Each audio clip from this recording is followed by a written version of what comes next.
Welcome back to the Hirewell Hot Corner, where sports and recruitment meet. I am your host, Dan Patel, joined as always by my Iron Man co-host, Louie Marisi. Louie, great to see you again. Let's jump right in. What's going on in your world and the world of sports today? Kind of stemming back to our last episode, things are heating up over here, picking up a lot of jobs coming onto our plate over here on the go-to-market team. More specifically, from a sports standpoint, MLB full swing right now, early stages of the season. Cubs, Pirates, both looking pretty decent. More importantly, NFL draft coming up, and then my favorite time of year, NHL playoffs are starting in a few days here. Don't really want to talk about the NHL playoffs, but Uh, that's okay. The Penguins didn't they deserve to play in the playoffs given how they ended the season, but not how they played for most of the season. And that's how it goes.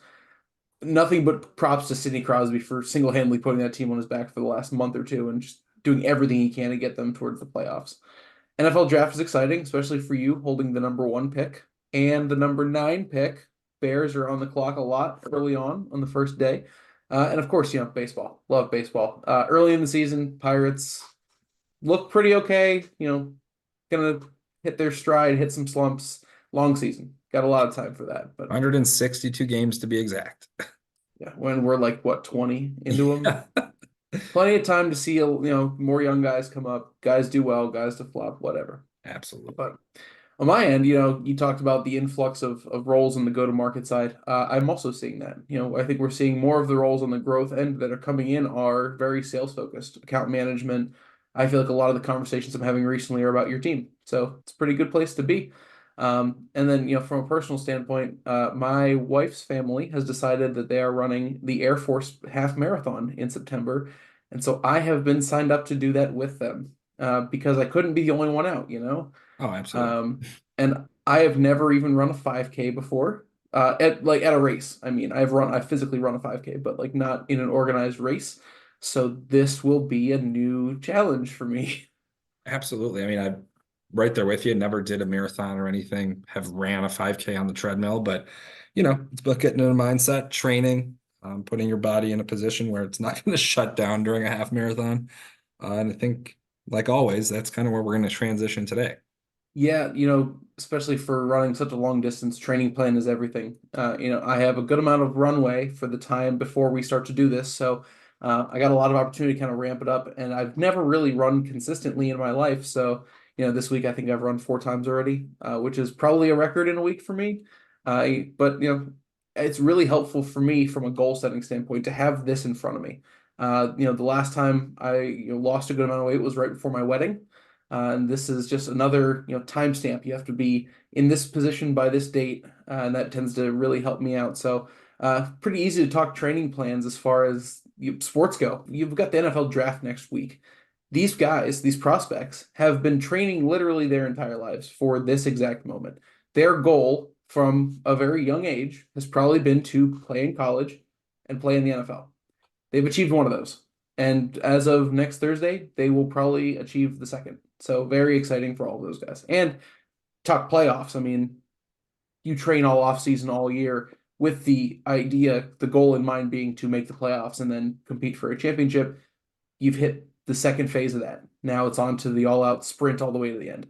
Absolutely. And it's kind of that recalibrate between the regular season and the playoffs. It's some refreshers, you're playing this team, this is what they like to do, or, this is how we're going to succeed. It's kind of that recalibration, setting up a plan for the next couple months as you compete for a championship. You've gotten to that second phase. And to segue that into recruiting, we do a lot of that here at Hirewell, whether it's a refresher, whether it's a new training. We're doing these weekly ones now with sales assembly.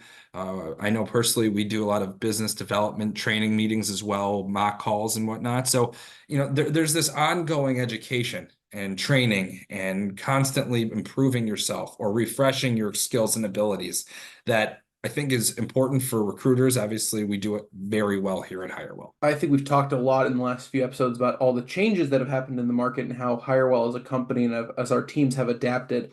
I think with all this change and the adaptation to different roles, different responsibilities, different positions we're recruiting for, there's been a call out for additional clarity, additional training, just so we're all kind of on the same page. And Hirewell has really, committed to that piece of it. from a personal professional development standpoint with these weekly trainings that they're offering.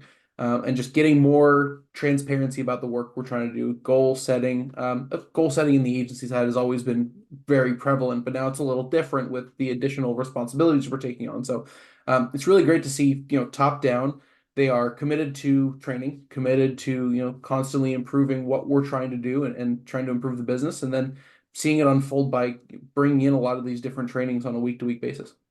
Yeah, and they're being ran by peers. It's not like they're being run by folks that we've never heard of. We see the success they have and the experience they bring to the table, and they're sharing it with folks who maybe don't have as much experience. I mean, on agency side, I've been in agency for 3 years, my 3 years with Hirewell, and before that I was an internal recruiter. So, learning kind of the nuances between them. And I know there's folks who are new to just recruiting in general. Like, it's always going to help someone in a different way, whether it's teaching you something that maybe you've never taught and you're a 10-year veteran, or if you're brand new, it's a whole new way of thinking when it comes to recruiting and approaching this type of role. It's useful up and down. There's a lot of collaboration, a lot of open communication, talking, sharing experiences, examples, and again, it helps everyone in some way, whether it's tweaking their approach, whether it's just learning a new skill. It's vital to growth in any organization, in any kind of industry. And something you touched on that I think is so important is it's not just very high level leaders or people with really extensive titles and backgrounds leading these presentation style things. It's not one way talking at a screen with slides that are going along. We are getting training from all levels of employees here at Hirewell. A lot of it is by our peers. We do have some really great leaders who have a lot of experience and they are utilizing their knowledge and helping us by tapping into that. But otherwise, it's people who have been here a year, 2 years, 3 years.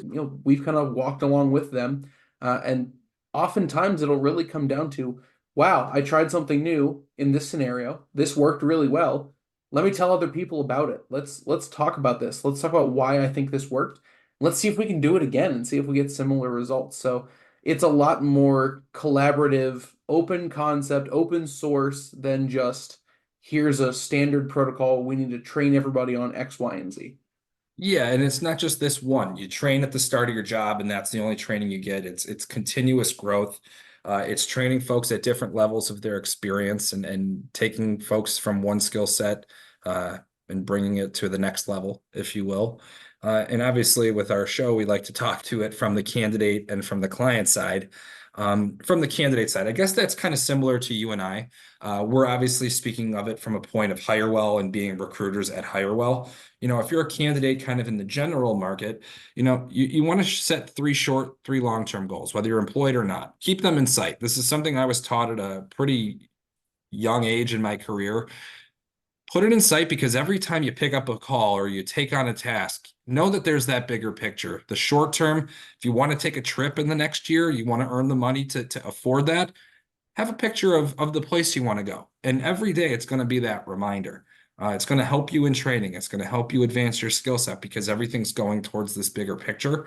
Whether you're taking on new responsibilities, taking on new things, new skills, it's going to all push towards the end goal here. Like you said, we'd be remiss if we didn't discuss the candidate and client side of every topic we touch. Seems to be a recurring, part of our show, and so we of course have to do it. Candidate side, I think, career progression. I think everyone's thinking about how do I go from this step to the next one? What's the next goal in my career timeline, and what do I do to get there? If your company is really good about training programs and they do continuous education, stuff like that, that's fantastic. If not, there's a couple avenues. It's not like you're just stuck. There are so many online resources that exist at this point. Udemy, LinkedIn Learning, online courses through like AWS, Microsoft, so many different avenues for continued education and expanding skill sets that maybe you're not getting or you're not utilizing in your current role. Client side, I mean, we're touching on it from the Hirewell side, both as employees and as a company, but companies that offer continuous education and training programs to their employees tend to have higher retention rates, better employee engagement rates, better success, career planning for their employees and keeping people, growing them from within. It's a no-brainer why, as a company, you wouldn't have some sort of training protocol in place, and the vast majority do. One thing that I do like on top of training programs is a mentorship program. I think those companies who identify people who have a lot of wealth of experience who can then help those younger in their career to achieve similar results, those pairings tend to help people succeed a lot. I think everyone, when you're working in a professional setting and you have a career trajectory, you're looking for a mentor. You're looking for people to look up to and learn from. So having more of a kind of set guidance in place just makes that even easier. And then, of course, you can touch on performance reviews. Goal setting in a corporate setting is it's natural. It happens. We have performance reviews every 3, 6, 12 months, whatever it is. Everyone's got goals, parameters, metrics that you're looking to hit, regardless of the type of industry you're in. It's all about understanding how realistic those are, how relevant they are, and having those conversations with your direct supervisor, usually in these scenarios, as to, where am I at? How can I improve? What can I do to make myself better? Maybe that is outside trainings. Maybe it's internal trainings. Maybe I need to spend more time shadowing someone who's been doing this longer and kind of serve as a pseudo mentor. So 100%. And speaking back to the mentorship, one of the biggest positives I've taken from both companies that I've now worked at in my career, learning from someone who's been there with that kind of big brother, big sister type, platform or program. It's so vital because you have that one-on-one, it's a free kind of open dialogue. You can ask questions, and I've taken so many bits of advice and have really grown in the short amount of time I've been working with my mentor. So I can't say enough about that program. love that. 2 minute drill to take us home, Louie. We're not talking about training anymore. We're not talking about a half marathon anymore. I'm going to hear enough about that for the next 5 months. Let's talk about the NFL draft again. You have 2 top 10 picks, including the first overall draft. What are you hoping for? What are you expecting out of the Bears? Well, since they traded Justin Fields to your Steelers, I'm going to go obviously one, Caleb Williams. That has to happen. I'd like to see us package that ninth pick with future picks and really try and get Marvin Harrison Jr. at the third or fourth pick overall and move up in the draft. That would make your offense extremely exciting. Between that and all the offseason additions, Yeah, would be electric and would hope they would emulate what the Texans are trying to do right now in having a very potent, probably top 5 offense would be the end goal, I would imagine. The absolutely. Steelers, on the other hand, have a few glaring needs. Wide receiver room is a little scarce. Offensive line is always a question. You look to linebackers, corners, whatnot.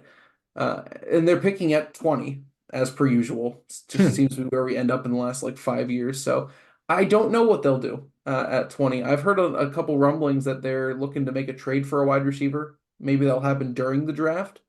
So I'm just here for it. I think Omar Khan has been doing a great job. They brought in Russell Wilson. They brought in Justin Fields, both of which for just about nothing. So I'm eager to see what else he's got up his sleeve. Absolutely. I mean, lots to be excited about, a lot of room to work, I guess, and obtain some new assets. So definitely a little bit of a Steelers fan now that you got Justin. Get a Justin Fields Steelers jersey. Don't threaten me. Well, on behalf of Louie and myself, thank you once again for tuning into the Hirewell Hot Corner. Please do join us again in 2 weeks for our next installment. And as always, stay classy, LinkedIn.